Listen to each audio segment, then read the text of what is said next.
What is up, everyone? Welcome. Oh, actually, I should start recording again. What is up, everyone? Welcome to the Football Chatbox. My name is Ryan, and welcome to the Game Week 17 podcast episode 103. And I'm joined by my co-host Roy, ahead of which is the final podcast for the year, and then we'll see everyone back again after the new year. But having said all of that, Roy, how are you doing? Yeah, I'm good. Personally, it's a bit deflated with Arsenal's result, but I think we'll turn it around. I think I'm still quite positive that we'll turn it around, and just have to stay positive. There's so many games to go, and from fantasy perspective, from EPL perspective, there's still a lot to play for. It just gotta be positive. Stay positive. Fair enough. Yeah, there is still a lot of still half the season to go. At slightly more than half the season to go, and I guess from Arsenal perspective, the fact that Liverpool dropped points at least is somewhat assuring that they didn't extend the lead. I guess in one way. Yeah. Soften the blow. Put it that way. Yeah, exactly. So we'll discuss obviously all the Game Week 17 fixtures and maybe slightly touch on future planning as well. But shout out to everyone in the chat as well. Welcome everyone. Having said all of that, let's get straight into the season ticker. There's a question of why is this the last podcast this year? Well, next week is Christmas and we're going to give everyone a break. I usually do this every year. When we get to Christmas, we just everyone's break. Hopefully that answers that question. All right, let's get started. Next 6 game weeks season ticker. Chelsea are on top of it, followed by Fulham, who are about to begin their next second good run of fixtures. Southampton there, but Southampton have just sacked their manager. Plus, we don't know who they're going to appoint at the moment. City 4th on this list. Roy, you are still holding on to Haaland. Maybe this is this is where you're hoping for something redemption. Maybe I don't know.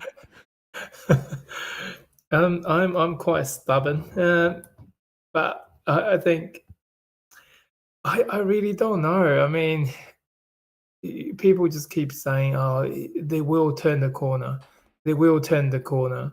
They will turn the corner." But when are they going to turn the corner? Are they just going to downhill from now on, or are they going to get a couple of players in January and get better again? Are they any players going to want to join them with 115 charges hanging over their head? I actually don't know. I mean, this is a weird one. I mean, I don't know what is the percentage of people still holding Haaland. I will still pretty imagine quite a lot. There is still a decent amount, but not as high. At this point, he's a differential. I'll put it that way, to be honest. Which means if he bangs, you get a lot of points. The thing is, he's no longer, you know how when you look at all the players in terms of threats, he's no longer a threat to everyone else's rank in terms of engaged managers. Yeah. But he's a differential that if he does do well, then you gain a lot of rank. It is interesting now, isn't it? Because it costs so much money. Yes.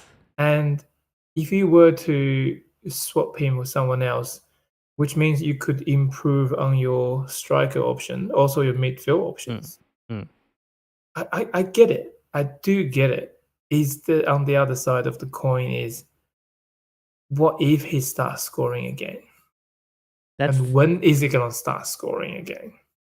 I think that will relate with City's form as well. It's 1 win in 11 games for them now in all competitions. Just imagine this. The only difference from the game they play against Arsenal is Rodri. There's one player. Yeah. But even the derby, the game that just went, that set piece, the goal that Guardiola scored as well, it was just from a deflected cross that went in. From watching that game, at no point did I feel like City had created any clear-cut chances. No, they couldn't. Yeah. So I never felt like this. Like usually you face City, you're like, oh, they're probably going to create a lot of chances. You're going to have to defend for your life and whatnot. Where was Foden? Where was Foden? What was he doing? Yeah, exactly. So What that's the thing. So like happening? so many players have gone missing. Might need to start putting up wanted posters at this point, or missing posters. Actually, not one. Probably wanted posters as well because they're not doing well in FPL. But I mean, it's not looking good, and I think a lot of the teams know that now, and they feel like they Yeah. can get at City at this point, and that's But not having a benefiting. look at this season ticker though, Yeah. they got Everton Yeah. at home, but Everton just drew with Arsenal. Yeah. Everton can do that But though on their day. on paper, it looked pretty good. On paper, you could look at it and say Haaland will score hat-trick in every single game of this Everton, Leicester, West Ham. Yeah, you look at like Leicester and West Ham, and you go, oh, captaincy consideration in terms of Haaland. Like, so I'm not getting rid of him. Yeah, basically. True, but like the question is, I think at this point, how far do you want to like hold on to this? I mean, actually, to be honest, at the end of this game, 6 game weeks, you could come out with a lot of points potentially.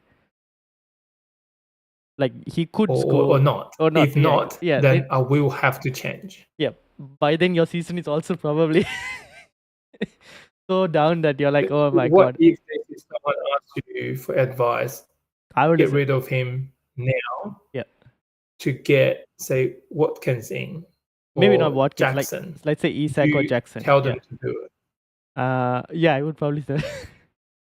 The thing is, I guess so. It depends on Isak or Jackson. Who you say? Yeah, so there was this same team that someone else had that I did on the stream yesterday that had Haaland, and I think at this point they were like, okay, looking to get rid of Haaland because it's not only Isak and Jackson that you're not having. It's also likes of you're missing either one of Salah or Palmer or Saka as well, and that's also contributing to it because people are captaining that player, one of those midfielders.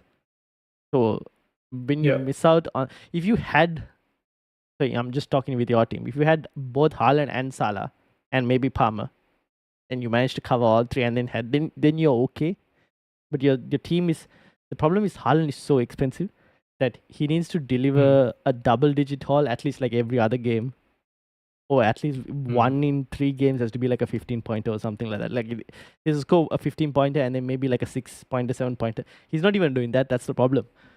So it's not looking good. He had the chances. He had chances every single game. Yeah. That's the problem.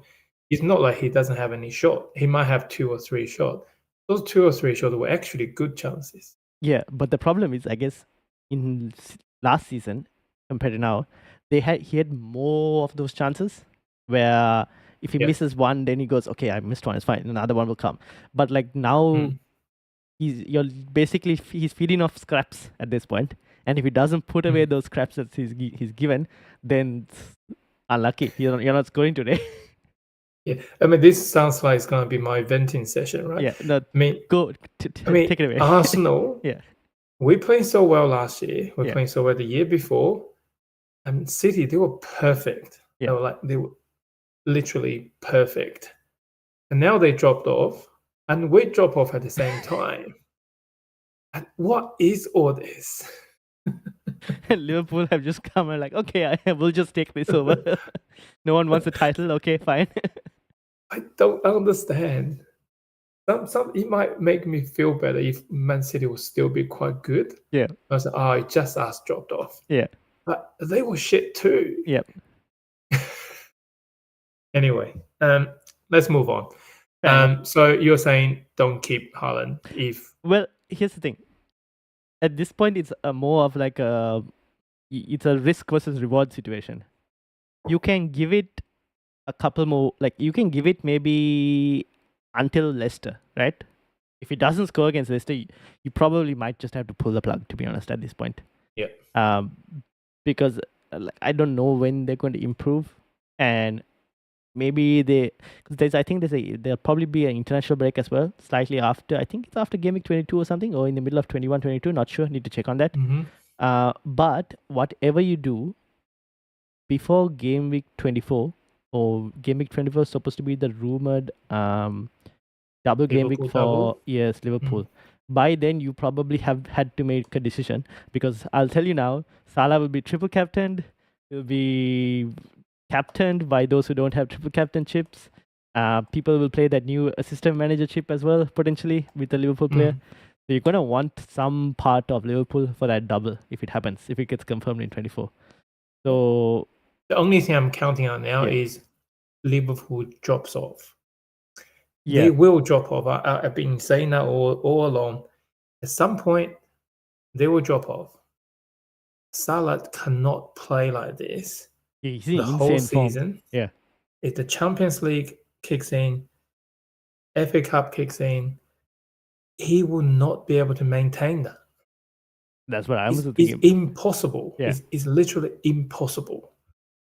But they're just he's on some next level form. He's like when he first came into the league and he was like that perma cap season. This is where he's at right now in terms of form. Yeah. The thing is, I don't know. Maybe it's a system change because under Klopp, the team eventually gets like exhausted because of the high intensity of the football.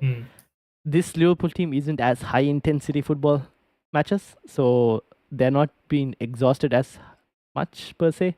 They're more controlled of the game, so they've moved a bit more closer to City in terms of trying to their play style. But yeah, eventually I guess the team will have a drop off. The question is, when is that drop off going to come? Or will it even come? Or will it even come in the Premier League they could even potentially like get knocked out accidentally in some other competition, and then they'll just have like the Premier League to focus on. But so far they're looking really good in like all comps. Yeah, true. Well, let's see what happened, eh? Yeah. Let's see what happened. I guess you just have to keep at it, and like when they drop off, you kind of have to be there to pounce on that change, basically. But yeah, Liverpool just after City in terms of ticker, and United also about to start a decent run. At the bottom, you got the likes of Brentford, Ipswich, Everton, Villa, Spurs as well. Everton, tough run of fixtures, but I got Mikalenko, and I'm thinking I'm just going to hold him until potentially that double, because you saw from the Arsenal game, Dyche is just capable of like defend at all cost and pulling out the result somewhere or the other. I mean, Arsenal did have chances. Yes, they did. I didn't take them. Just luck wasn't on our side. And Pickford was amazing though. Like he had like one of the games. He was amazing. Yeah. So would you say Arsenal is bad? No, I don't think so. We control the game. I do think we'll get to the data. When we see the data, maybe the data will tell us something else. But from just watching Arsenal, there is at set pieces, you guys are always going to be a threat. The delivery from Rice and Saka is just insane that they put it so close into the box. So that's always going to be a threat. The problem, I guess, is the open play situation, which is where I think last season obviously Havertz did really well, but obviously this season it's not really working per se, and you guys are like missing that focal point potentially. Yep. That is the one thing that kind of needs to improve. But then again, Arsenal, didn't they score like a couple, like 4 or 5 goals against Sporting in the Champions League? So it's capable. Like the goals are there. It's different though. When you play in Champions League, the approach from the other team is a bit different. Yes, that's true. So Everton, they went in from the start. They just want to park the bus. Yeah. So then you start. Whereas in the Champions League, they want to go head to head against you. Yeah. So that's where you get a bit more of a problem, because you look at this run, right, of fixtures. Crystal Palace, Ipswich, Brentford. Okay, Brentford really can't defend. But then Brighton, Spurs and Villa. Spurs and Villa is where you think that head-to-head will happen in those games. The 4 games before that might be a bit more harder, because the teams will be willing to like park. Yeah, it actually works for us against Spurs and Aston Villa, because they will come out and attack us. Yeah. And they will lose. Yeah, it's the 4 before that you had to try and find. Those games, yes. So we'll see. How do you break them down? Yeah, exactly. Anyway, so we'll go into the fixtures for this week. So we'll start with obviously Aston Villa versus City. I don't know. Again, I said this last week to Karan in terms of City's games. Anything can happen, and if anything, City are there to be got at, and City are the favorites in this one. But Villa are at home, and I won't be surprised if City lose or drop points in another game. Yeah, I agree. At this point, I just can't say they have any, because they need something. Yeah, something to trigger the return, the bounce. what is that trigger? I can't see the trigger. Yeah. He has what, a new manager or new players or he's not the going to get new sacked. year? What is gonna be the trigger? But Rodri's not gonna come back this season. Yeah. Who's gonna be the trigger? The Foden, Grealish. I mean, Grealish. Haaland. I don't think Grealish has scored an open play goal from since like last year or something. I think Anthony has had more goals than Grealish has had. So that's... At this stage, I put my money on Aston Villa to win. Really. Yeah. See, now, obviously there's in terms of FPL, a lot of people have Cunha. Do you have Cunha? I don't know if you have. No. No, okay. So a lot of people have Cunha, and he's potentially likely to get a ban this week. So a lot of people are obviously might have Rodgers on their bench, me included, and I'm also potentially if Cunha does get banned, I'll just start Rodgers in this game because it's not a bad game against City, and like City are not the same City they used to be and concede chances. So I actually don't mind. Watkins, I'm not sure if anyone who has Watkins. I think I might still. I don't know. It depends on the injury status. I might look to move him out to like a Isak or Jackson instead, because because the rotation with John Duran is a problem. Yep. That's the only issue with Aston Villa. City, I guess you have Haaland. You probably just got to hope that he scores at least 1 or 2 goals in this game. And Villa will give up chances though. They haven't been the most defensively strong teams. That's the one thing I guess City will have hope for. True. So yeah, it's going to be an interesting game. Yes. So, but we don't know how. We'll see. But in the chat, Freddy mentions Kovacic is back now as well, so will improve City. True, they could have a bit more control in their midfield, but the defense is the problem, I think, in terms of City. So we'll see. We'll see what happens. There's no real changes to the defense. That means there's no one injured or anything like that. It's just how they play. Losing Rodri, that has a huge impact. Yeah, they do. They do have. There's a few injuries, but not enough to be crying about it. To be honest, they have like so many expensive players that few injuries are nothing for them. But like the Rodri thing obviously was a big blow. But even before Rodri, like Rodri was injured at the start of the season as well, right? And then Haaland was scoring goals and whatnot. So is the Arsenal game? Yes. He got injured in. Oh, sorry, he wasn't playing. He wasn't playing at the start. Yeah, at the start. Yes, correct. Yeah, and he wasn't playing at the start. I think because of the Euros, and then obviously they were doing well. So it's not. It's probably Rodri as well, but I think it's the entire team is just like doesn't look right. Because something's happening. Yeah, something's happening. So we'll see. Anyways, we'll move on for that game. To Brentford versus Forest. Mbuemo back scoring a couple goals in 2 games after I've sold him. He showed nothing before that in terms of to keep him. But anyways, I'm not looking to go and get him because Brentford fixtures are not good. Yeah, exactly. Meanwhile, in this game though, since I mentioned the whole Cunha potential ban, I need to eventually look for a striker replacement, even maybe next week if Cunha does get banned. We don't know that yet, obviously. But Chris Wood is someone I've got my eye on. He's been playing well this season. Forest are above City, 5th in the table. And honestly, I don't mind Chris Wood because he, compared to maybe let's say Aston Villa where Watkins has competition with John Duran, Chris Wood doesn't really have that level of competition. There are a few others who can play that spot, but like he's like Nuno's preferred striker in that spot. He didn't start against Arsenal though, from my memory. No, but so that one game, Forest decided to go, we're not winning this game, we're just going to rest a lot of players. And they actually, so they just went and rested Chris Wood, Morgan Gibbs White, and all of that. So they basically folded in that game. But he did play the last game and offside goal, so missed out on that. Because that Arsenal game was also just after the international break. So Nuno was like, yeah, screw this, we're not going to win this. So he basically gave up on that one. So that's the only thing. But he definitely want to keep an eye out because he's had a really I think it's a good pick. Yeah. The wingers will swing a lot of balls in for him. Yep, that's the thing. So one to keep an eye out for. Mbuemo still not too bad. But yeah, that's basically that I would add from this game. Yep. All right. Ipswich versus Newcastle. Isak.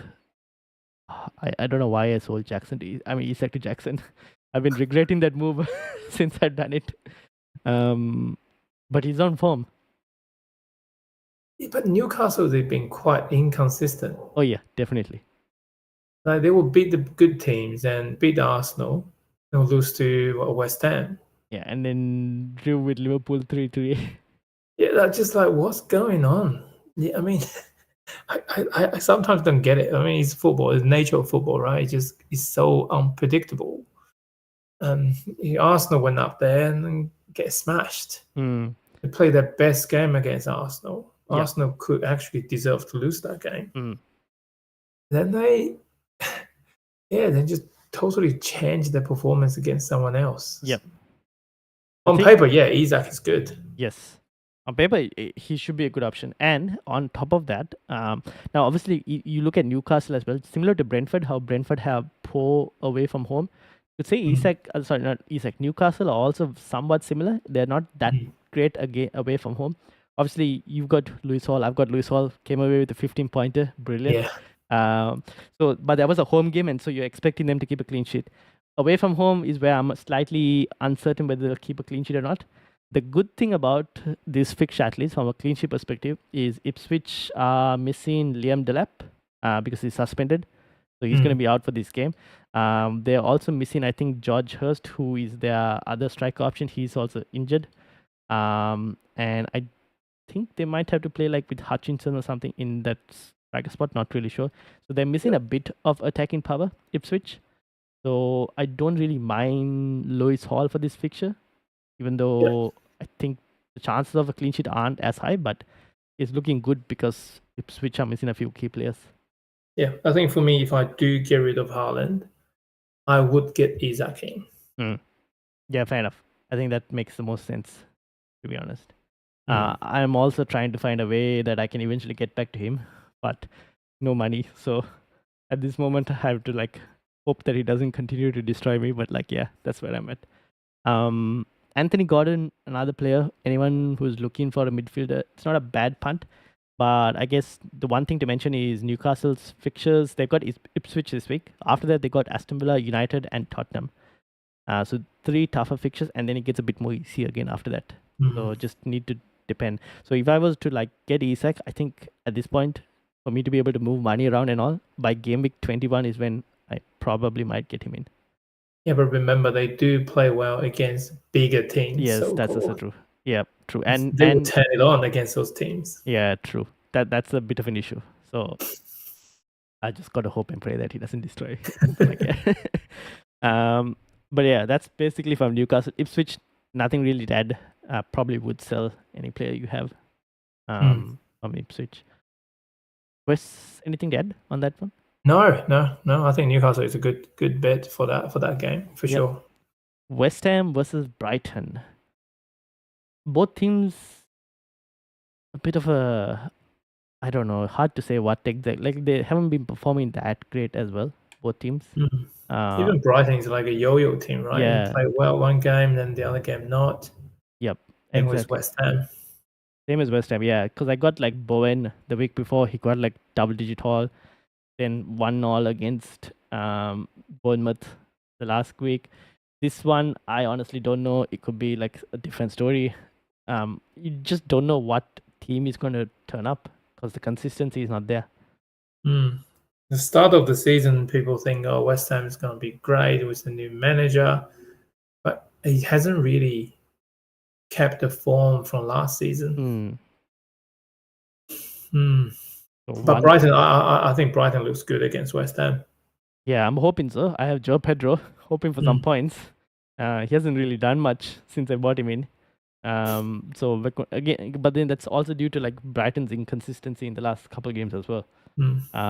So we'll see. Mitoma is another player. I don't really mind him, to be honest. From Brighton, a good option. And then obviously from West Ham, probably Bowen. Anything else to add? What's that fixture looking? For who? West Ham or for Brighton? For Brighton, they are West Ham, Brentford, Aston Villa, Arsenal, Ipswich, and United. So, bit of a mixed bag. Yeah. Like, but then Joe Pedro is so cheap that you probably might you don't mind benching him at times as well. Yeah, true. I think that would be a good option because Mitoma actually is not cheap. No, he's like 6 point something, and you can find Yeah, a few others at that price. Yeah. true. West Ham, you probably want to stay away from that team. Yeah, I have Bowen, but like How I'm did good. you manage to still have Bowen? I got him in last week, and he got me the double digit. So I have had him only for 2 games so far. That's why. Oh, But then the problem is I sold Bowen for Embuemo because Embuemo I was thinking wasn't going to do anything, and he's got 2 double digits as well since then. But I was going to get Bowen for like just the 4 games until Southampton, and then after that I was going to look at moving Bowen out. But now I might have to move Cunha out before that, so I'll have to see what to do actually, depending on my transfers and budget and whatnot. But yeah, I wouldn't look at anyone else personally sure. from West Ham. Now, Crystal Palace versus Arsenal. Palace have improved. They're looking better. They're looking somewhat closer to what they were last season. Yeah. So they have definitely improved. So it's not the best of times for Arsenal to face Palace at the moment because they picked up form. Interesting thing is we play against them tomorrow. Yes. Oh yes, in the League Cup. In the Carabao Cup. You get 2 games to see, basically. Yeah, I actually think we really need to look at tomorrow's game to see what sort of lineup Crystal Palace come with. I suspect they might want to put a good team tomorrow. Whether they want to throw the game in the Premier League and focus on Carabao Cup, or Arsenal is going to play the reserve team, right? The second string for sure. Would they do? I don't know. Well, a mixed bag because we got so many injuries. Arteta would still want to win a cup, right? I feel like I don't know. The Carabao Cup is not what we're looking for. True, but Tierney might play on the left back. Yeah. Waneri will play tomorrow for sure. He's looked good whenever he's played. Yeah, he's good. Yeah, but he won't get enough minutes to be the fantasy. Yeah. Sterling will play. And Jesus will play. Trossard will play. And Jorginho probably will play.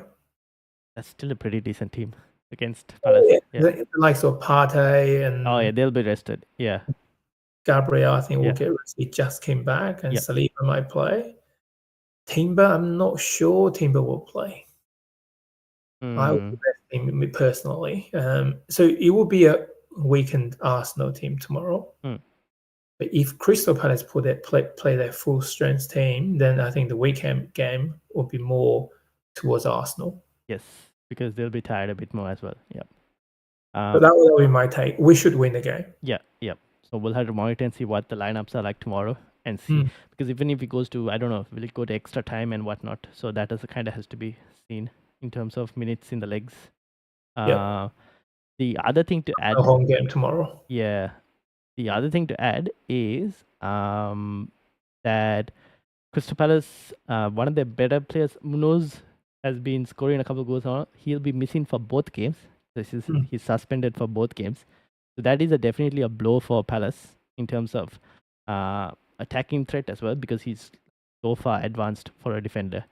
However, for anyone who's looking to do defensive transfer moves like Ain't Nouri out, and if you guys are willing to bench him for 1 week or even delay the transfer a bit, because Palace's fixtures after the Arsenal is not too bad, because Crystal Palace have Bournemouth, Southampton, then they got Chelsea, which is a bit of a tough one, and then Leicester and West Ham. So it's not too bad for Palace defensively, and Munoz is pretty attacking. So anyone looking to want to get I think 4.7 he is at the moment in terms of price. Not a bad price for a defender to go and get. But yeah, suspended for this week. That's the only thing. I mean, overall, you probably wouldn't go near Crystal Palace. Yeah, but like if they can continue to improve, maybe something to have a look at.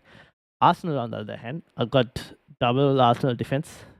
Kept a clean sheet. Happy with that. Don't mind if they take another clean sheet this week. Ideally, would like it. Gabriel obviously back in the starting lineup. Thank God, because I wasn't sure when he was going to return.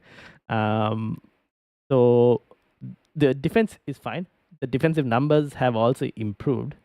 It's the attack now. Saka, I still don't mind because he takes corners and set pieces, which is where Arsenal are strong at. So he does have an avenue to points. And penalty. Yeah, and penalties. So that does definitely help for him. The other attackers, I'm not really sure. No, don't go near them at the moment. Yeah, that's the thing. So definitely others to avoid. So there's kind of a clear way to go with Arsenal at the moment, FPL wise. Get like a double defense, maybe Timber, Saliba, Gabriel, whichever way you want to. Yep. Maybe Gabriel plus another, whichever defender, whether it's Rea, Timber, whatever. Yeah. And then Saka. What I'm thinking. Yeah, 100%. That's exactly right. Arsenal will get better. We'll get some result. When we get all the defenders back, we'll be fine. We will be challenging for the title towards the end of the year. I'm quite certain of that. Yeah, you just need to get a bit of luck sometimes. There's from this fixture as well. Someone to watch. Mentioned from FPL Freddy on the chat is Ismail Sa. He scored on the weekend as well, and he's only 5.7 million. So one player to watch as well, just to see how he does. All right, moving on. Everton versus Chelsea. There's 2 goals minimum for Chelsea here, but I won't be surprised if Everton keep it very tight as well, like another game. They're capable, Everton, of doing it. The only thing is they are not capable of scoring that many. Chelsea, on the other hand, haven't looked defensively great in terms of keeping clean sheets. Yeah. But I won't be surprised if they did in this game. Thoughts? Yeah, I think Chelsea is a team that can be very dangerous in transition. And if Everton park the bus the way they did against Arsenal, I think Chelsea might be hard for them to break them down. Cole Palmer is going to have to do something special to be able to unlock this. Yeah, if someone's got to unlock it, I mean, Palmer is the special talent that could definitely do that. Yep. I can't see Jackson to be the one being a guy to break down a tight defense. No. He's very quick and transitional. Yes, that's the thing. He's on the transition. He's a good player, and he should have got a second goal as well from the last game because he missed like a pass to him from Sancho, and he fired it over the bar. I was like, easy chance he should have scored. But like I agree with that. He's more of a transitional striker on the break or like through cutting the passing lines where if you can pass it to him and then give him some space, then he can finish it. Against a parked defense, that I don't know. We'll have to wait and see. Yeah, I think it's a low-scoring game. Yeah, potentially. Not keeping my hopes up, but I've got double Chelsea attack and Colville, but I might be benching Colville for this. But I do have double Chelsea attack, so let's see. Oh, you reckon you wouldn't keep a Chelsea defense? No, so the thing is, I have Gabriel, Lewis Hall, and I bought in Robinson, who is the next fixture we're going to talk about against Fulham, Fulham versus Southampton. So I'm starting Lewis Hall, Gabriel, and Robinson as the 3 defenders. So when I compare Colville to those 3, I go, ooh. I mean, the only one I could think of is Lewis Hall because the chances of the clean sheet in terms of percentage of clean sheet. Whereas, let's say, for example, Gabriel and Robinson both have like 38% chance here, and they have attacking threat as well. Colville doesn't have that level of attacking threat. That's the thing. Agree. The only one, maybe, if you had Cucurella, I don't mind, but he's suspended for this game, so he's not going to be available in this one. But yeah, that's basically it from this one.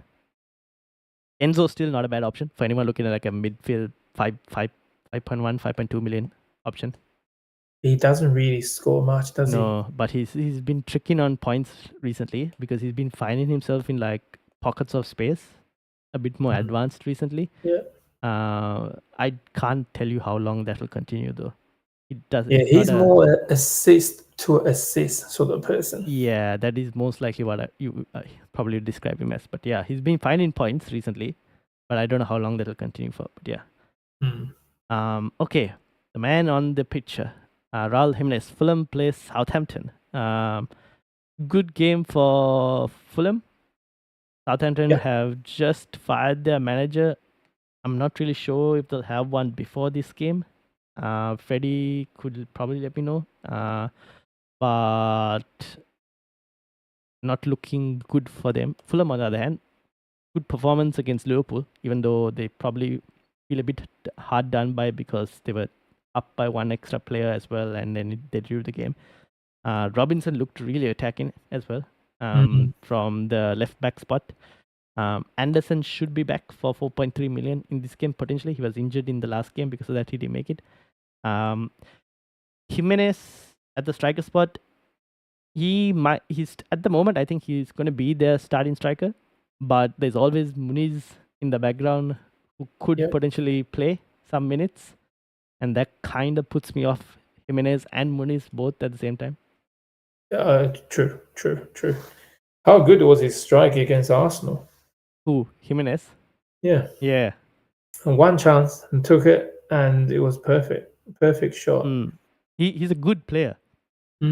The only thing is I'm worried because of the more amount of games, and also given that Gameweek 18 is a midweek fixture, I'm worried about a bit of like rotation potentially.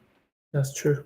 Could happen in this game as well because it's Southampton. Because the Gameweek 18 fixture is against Chelsea, so they could go, "Ooh, okay, we'll rotate a bit in this one, and then get midweek fixture against Chelsea, get the team stronger potentially."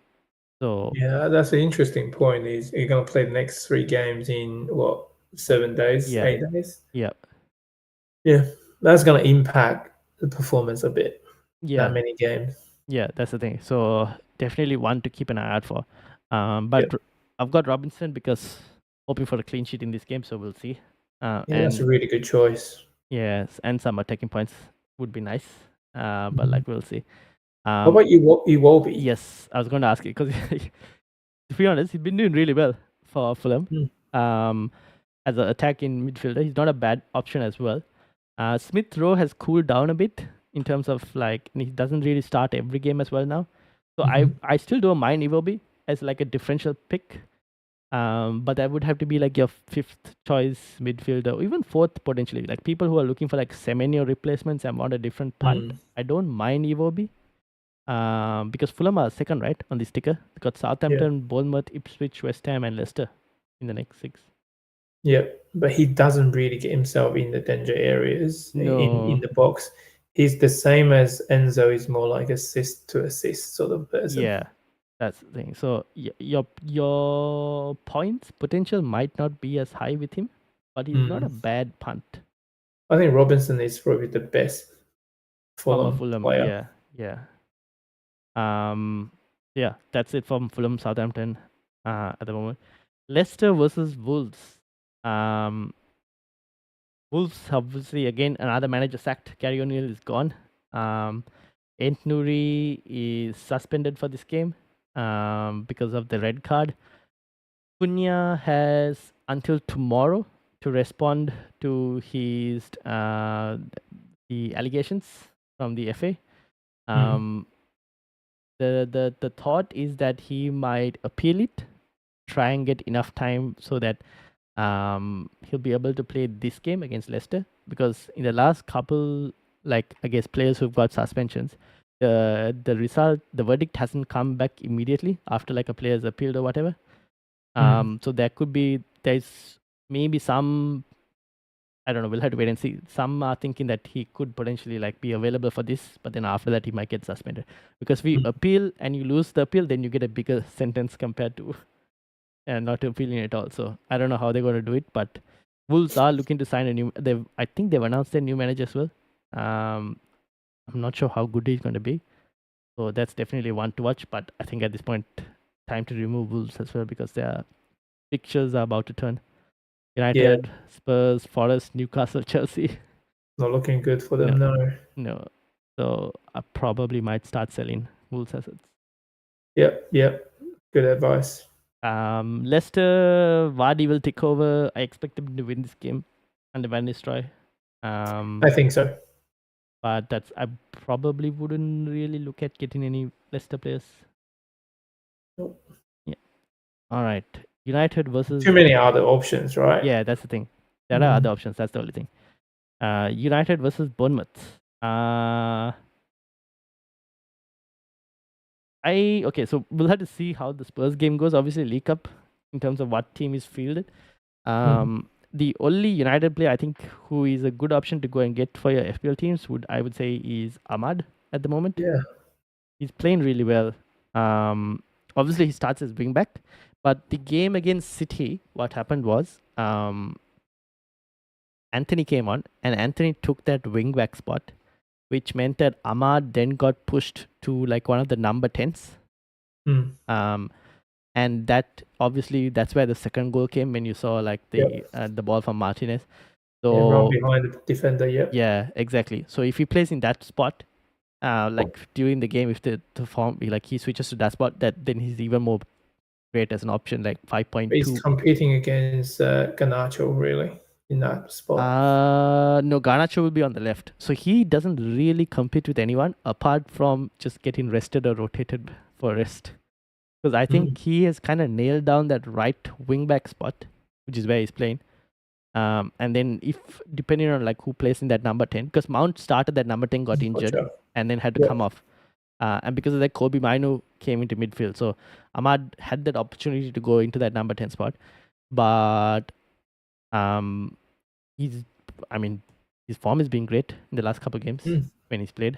So 5.2 million, can't go wrong, I would say. Would you pick him over Garnacho?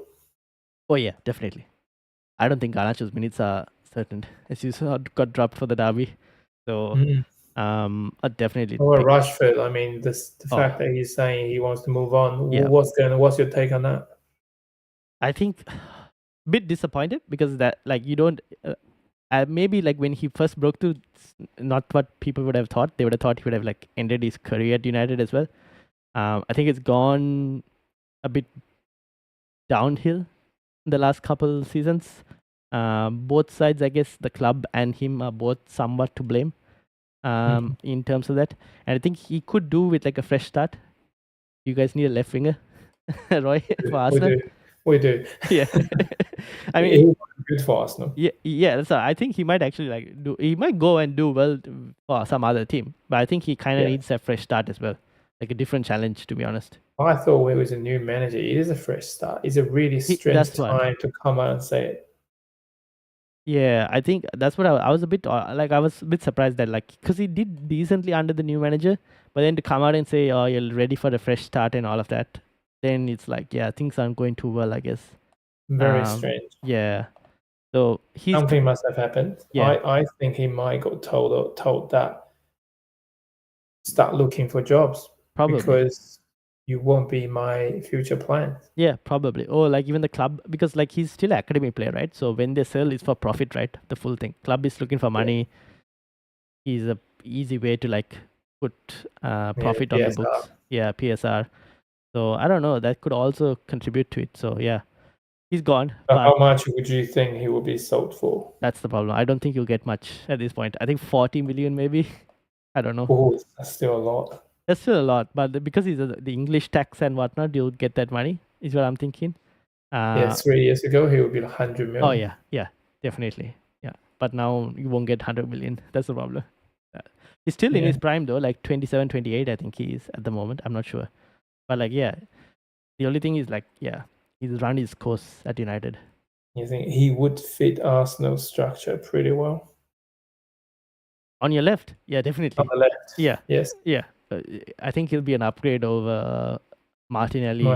Yeah. For sure. Yeah. At this stage, for sure. Yeah. Definitely. I think if you're looking to sign someone in January, if you manage to get him in January, I think that'll be a significant boost to Arsenal's attack. Because he suits he will suit Arsenal's system right now more than he suits United's system. Because of 100%. Because we are playing like this whole back three and everything. That's why. But where in this new United system, the only way I can see him play is actually as a striker. Yes, which he doesn't really like as much. Like, it doesn't suit his game style as much. You don't get the most out of him. He likes it like on the left, on the wing, to be able to run into someone like what Martinelli would do. But no wing back. Do you know what I mean? Like no, not wing back as well. Yeah. The thing is, I think where he will thrive, maybe like at Arsenal, is you would have a left back that can overlap as well, ideally. Yeah. Which if you play Zinchenko, maybe not. But if you have someone else in that spot, even a Timber, Yeah, or Calafiori, exactly. That just overlaps and lets him cut in. It could work really well. Yeah. He's a perfect Arsenal left wing. Yeah. The question is, will they get him? I don't know. I don't know if United will be willing to sell as well to him, to Arsenal. It's how desperate both club are, I suppose. Yeah, that's the thing. It depends on all the finances. If they get a right offer, they might sell, but I don't know. We'll have to see. We'll leave it to that. Do a swap. You take Jesus. Oh no, We no, thank you. take You can give Jesus. I'll give you cash. But right, yeah, that's it. So we'll see how it goes. But like, yeah. Or Sterling. No, you can keep Sterling as well. Jesus, Sterling, keep them all. Don't need. Free for No. free. Even for free. You can take Anthony if you want. But like, yeah. But like, yeah. Anyways, so Ahmad is the only one that I like from United attacking. I still don't mind Bruno Fernandes. He's kicking over, like in terms of points. He's like getting like penalties and assists and all. I'm over him by now. No. Fair enough. No. He hurt me so much. Oh, okay. No, never again. Too expensive. Fair enough. But like Ahmad is not a bad shot. 5.2 million, you can't go wrong. Can't really complain at that price, to be honest. Yeah. I like what he said to Pep though. Like what he did. I think Pep took it the wrong way. I don't think Ahmad talking to him is to mock him. I don't think so. Why he took it bad? I didn't know. I didn't know he took it the wrong way as well. Well, there's some Facebook post saying Pep was a bit angry about how he approached him, sort of like mocking him in a way. He didn't look like that. He was just like saying good game kind of thing. I don't think so. Yeah. I don't think he's a young guy, just want to shake hand, didn't know the camera was on him. Yeah, exactly. I wouldn't read it. It's just Pep, like after losing, just. But you just, if you watch the video, Pep's face was like, he's furious. Who is this guy? Trying to shake my hand. And this is the guy saw the winner. Yeah, I'm the guy who took 3 points away from you. That was funny. Yeah. I like the lad. Yep. From Bournemouth, on the other hand, I might look to slightly move off. Their fixtures are going to get a bit more harder now. They got Palace after this, Fulham, Everton, Chelsea, Newcastle. Not the easiest of runs, so might not look. I guess defensively they're still pretty decent. From a Kirkes, anyone looking at Kirkes or Hoysen, I don't really mind it. Attacking wise, I think there are better options. And then the final game, Spurs versus Liverpool. Goals galore potentially in this game. As you know, Spurs really can't defend. Obviously, they kept a clean sheet, but I still wouldn't be surprised they concede quite a bit in this game. Liverpool a bit unfortunate after Robertson's red card that kind of derailed the game as well, because like Salah wasn't able to get much after that. Jota came back, scored, but I think Slot mentioned that he won't start this game. So I don't think he's 100% fit as well, Diego Jota. So maybe once he's 100% fit, then he's definitely a player to keep an eye out for. Obviously, Liverpool are playing tomorrow, League Cup as well. But I think, it's against Southampton or something. So I think they'll rotate. Yeah, 100% they will. They will. But yeah.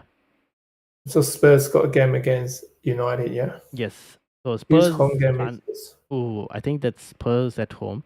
But regardless, Spurs will play a very strong team. So they won't have a full, or at least they'll have way more minutes in their legs.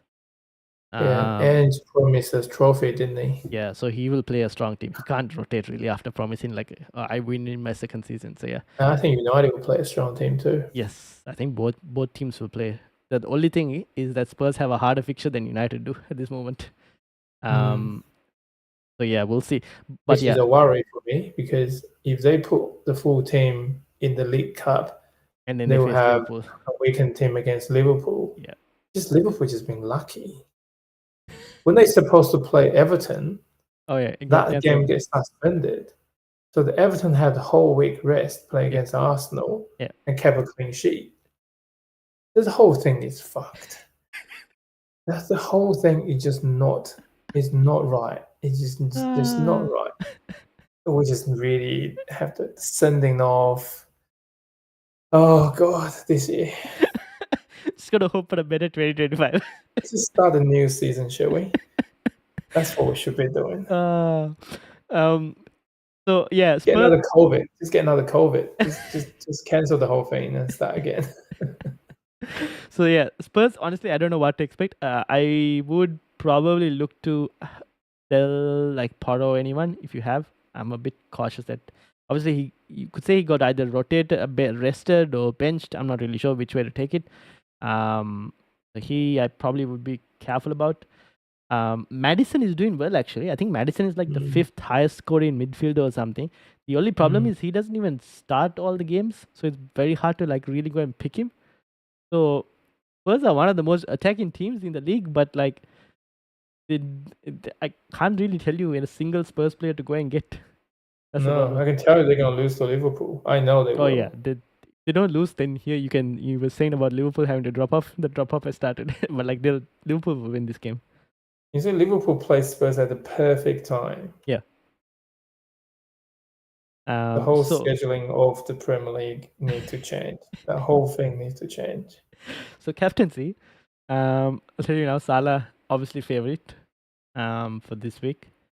I would say Saka is a good option. Could be. I would have said okay to that if I felt like Arsenal's open play had shown a bit more form in the last couple of weeks. I'd be a bit. Even without open play, he Yeah. still take all the corners, right? Yeah, that's the thing. But it's very hard to back that when like you're relying purely on corners then in that specific for a captaincy. If just a normal owning FPL option is not too bad. Captaincy is where you're like, ooh, I kind of want a reliable option, and that's where Salah kind of steps up. That's the hard part. Don't listen to the narratives from the media. Arsenal not good at open play. How many goals have we scored? I mean, True, we I know. score. I mean, we will score goals. You probably might in this game. I think we will. We're gonna have to. Yeah, definitely. But if I look at the other way, glass half full is if we just lose this game or draw this game, we just pretty much give up and just focus on the Champions League. That might be a good thing. Yeah, could do that as well. The City might not even be in it. Yeah. It's struggling to qualify, but like yeah. Just between Arsenal and Liverpool in the Champions League. Yeah. So we'll see. I don't know. Could be. Obviously, the other captaincy options, Newcastle, with Isak, has to be there. Palmer, I still think has to be in the topic, but it's Everton. So because of that, I would be put off because Everton would keep it very tight, and we've already mentioned it's going to be a low-scoring game potentially. If Haaland was in form, I would have told you Haaland, but at this point, I would just owning Haaland alone is enough, to be honest. Yeah, I agree. I think Salah is probably the best considering who they play against and the chances he will be given. Yep. And I would say Salah and Saka. Yeah, and I think we'll add Fulham. The only thing is trying to figure out whether Jimenez will start or not. That is the one thing that kind of puts me off it. And the fact that Southampton are also playing League Cup. I don't know whether Southampton are going to play a strong team or not. But Fulham will definitely have the advantage because of that as well. Yeah, true. So yeah, that's basically fixtures for Game Week 17. I took this from FPL Under the Radar. We've had them. I think we've had them on the channel before. Well, some of them. So basically, it's basically looking at Game Week 17 to 21. The good attacking and defensive fixtures on the right quadrant, good attacking fixtures bottom right, and then obviously the bad teams on towards the left. So kind of giving you an idea of like which teams to maybe look at for the next couple of weeks. So Arsenal obviously more towards that center, but higher up on the right. So that means very good defensive fixtures. Attacking not as much. Fulham on the extreme of the attacking, so very good attacking fixtures, but defensively not as solid. So yeah, and then you see we just now discussed Spurs at the bottom quadrant there, the corner on the left. Wow, so not the best fixtures for defense or attack for them. So definitely not a team you want to try and target. I mean, to get into your teams basically. And the City's in pretty good position. Yeah, that's because we mentioned the fixtures, right? So they have good fixtures. The question is whether they'll capitalize on them or not. True. Anything else to add on this one? No, that's pretty good. I mean, Chelsea is in that sort of position. Yeah, that's, I guess, because the fixtures are still good on paper. They're on top of the season ticker. Maybe it's just that the goals are not as high as people are expecting it to be, probably. Right. Okay. Yeah, but like defensively, maybe the problem is it says good defensive fixtures, but Chelsea have only kept 3 clean sheets in the entire season, so that's True. yeah. So it's probably just expected points, but yeah, we'll see. Cool. All right, this is the captaincy matrix. Game week 17, Saka, like you mentioned, for captaincy options. Palmer, Isak, Bruno is also highlighted here against Bournemouth. Salah is not highlighted, but I think he will be the favorite.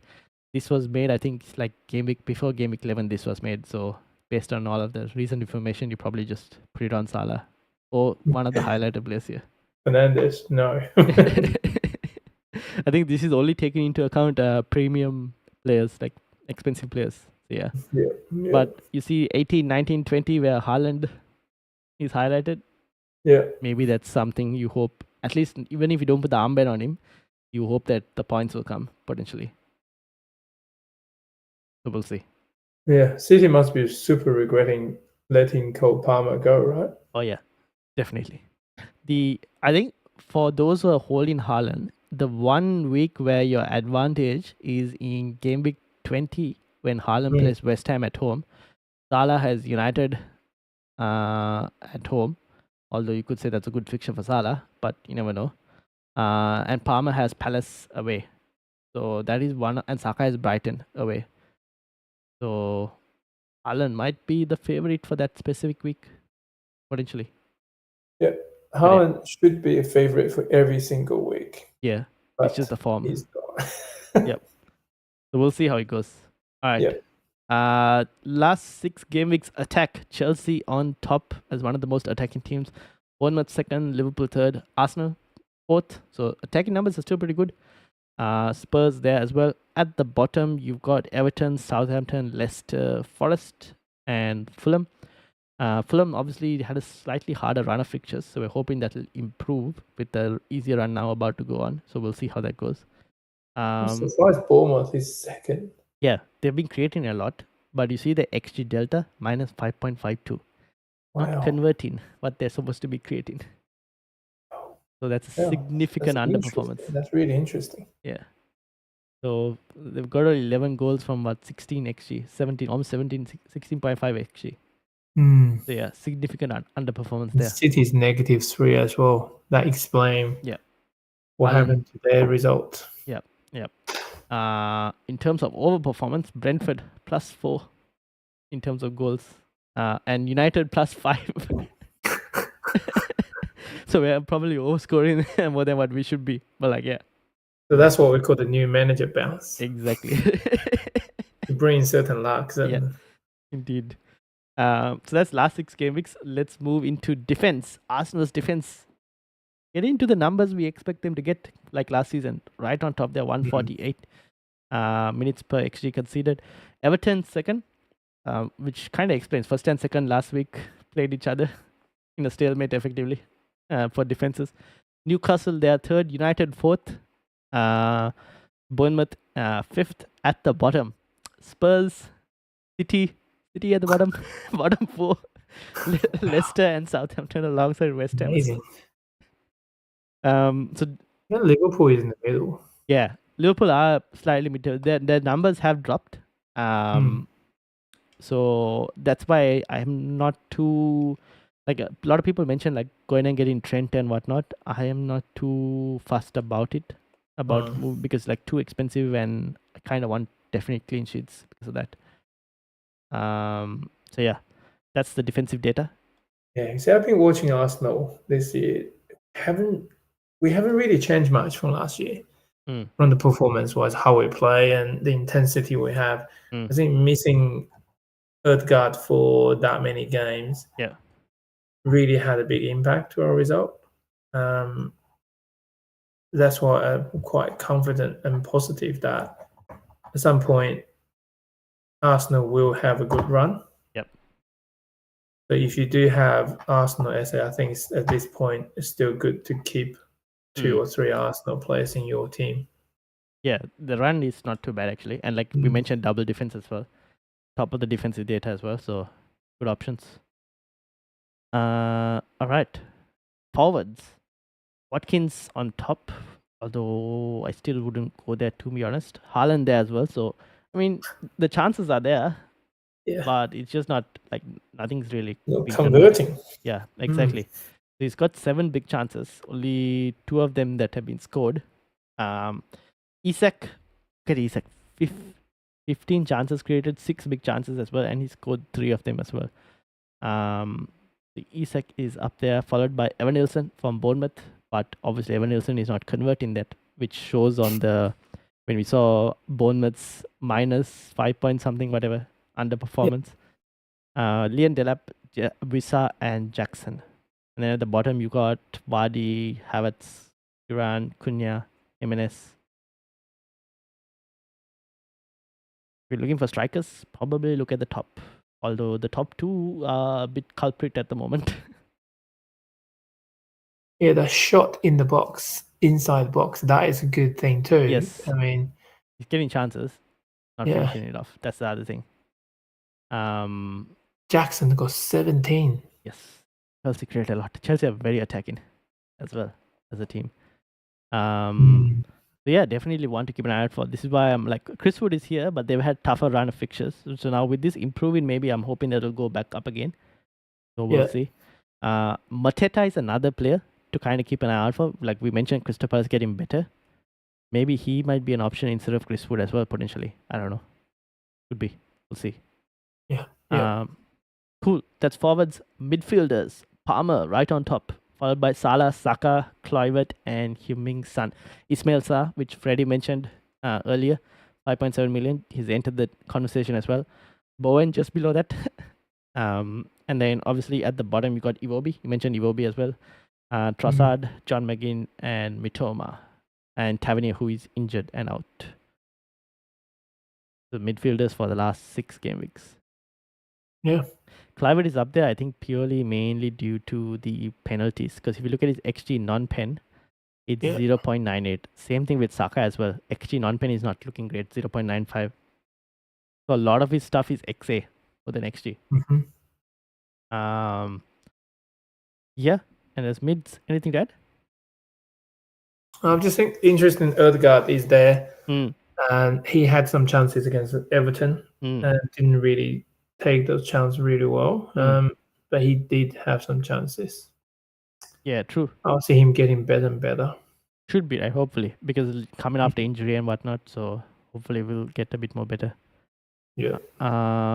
Next one is defense. Saliba is up there for XGI because he scored a couple goals because of that. So this is more attacking defenders that I've sorted this by, because we all want attacking defenders because clean sheets these days doesn't happen. Luis Hall is a good defender to have, I think. And then Munoz, who I mentioned, obviously suspended for this week, but is up there after that. Guardiola, that's the only reason you own a City player at this point.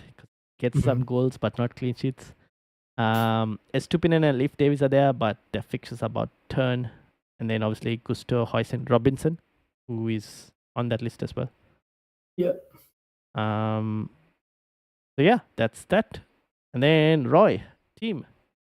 Rea in goal, Gabriel, Enturi, Hall, Guardiola, Rogers, Palmer, Saka, Haaland, Delap, and Joe Pedro. On the bench, you had Fabianski, Semenyo, Mazraoui, and Amad Diallo. No. Why? What's the plan, Roy? Oh, the plan is not much, really. I think I have a decent team going to this week, so I don't really have to make that many changes. But I think move on a Nuri is something I got to do. Robinson maybe, or even a Munoz potentially. Yeah. I think I do have money to spend. Yeah. So yeah, I think I make some minor changes, but nothing big. I think I'm still keeping Haaland for another 3 weeks to see how he goes. Yep. You have before the money I get to do Salah in. Okay, fair enough. Yeah. There's no way to go like Delap to like a Isak, no? Probably not. Yeah, fair enough. No. Play Ahmad this week? Yeah. Yeah, fair enough. All right. Then this was my team. For once, had a decent week. Rhea, Hall, Colwell, Gabriel, Bowen, Palmer, Saka, and Salah. Midfield didn't do much. To be honest, it was all purely on the defense. And then Jackson, Joe Pedro, and Cunha, with Fabianski, Rogers, Veltman, and Mikolenko on the bench. I already did one transfer. I did Veltman to Robinson. So Robinson will come into this team instead of Colwell. And if Cunha gets suspended, Rogers will start ahead of Cunha this week. The rest of the team will remain the same. Yeah, that's a good move. Yeah, so that's basically what I've got. That's it. Anything to add, Roy?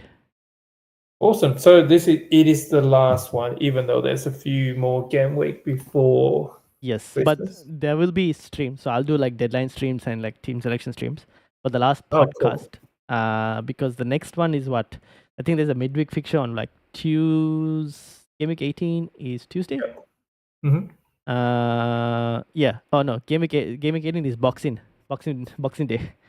Everyone's on holiday. No one's going to be disturbed here in Australia. Everyone's on a holiday. So yeah. So this will be the last one, and then I'll be traveling a bit in Jan. Maybe while I'm traveling, try and find to do one, but just I don't know, time zone differences in terms of traveling and all. You guys can do it in the hotel. Yeah, I don't know, maybe, possibly, but then I had to find one of you guys to be available as well. So let's see. But Rush is there, right? Yeah, but he's there only until the 8th. That's the thing. So I don't know, but so I'll be traveling a bit after that as well, like until mid-Jan. So the content will be there in terms of team selections or deadline streams. Podcast need to collaborate in terms of time zones. We'll see. Most likely when I'm back. Yeah. Okay. Sounds good. Yeah. So we'll see how it goes, obviously. But yeah, that's basically it. Thank you all for watching. Make sure you hit the like button, hit the subscribe button as everyone. We are on 946 subscribers. So like we're 54 away from 1,000. So we'll try and push closer to try and get it before the new year. But if you can't, definitely by the start of like next year, we'll try to push to 1,000. Yep. Tell your mom, tell your dad, tell your friends, tell your relatives. Here's 2,000, please. Yes. And if you're listening to this on the audio as well, if you have any extra YouTube accounts, go and subscribe over there as well. But leave us a 5-star review on audio as well. And thank you all for watching. I'll see you all later. Peace out, everyone. All right. Merry Christmas. Bye. Yeah. Cool.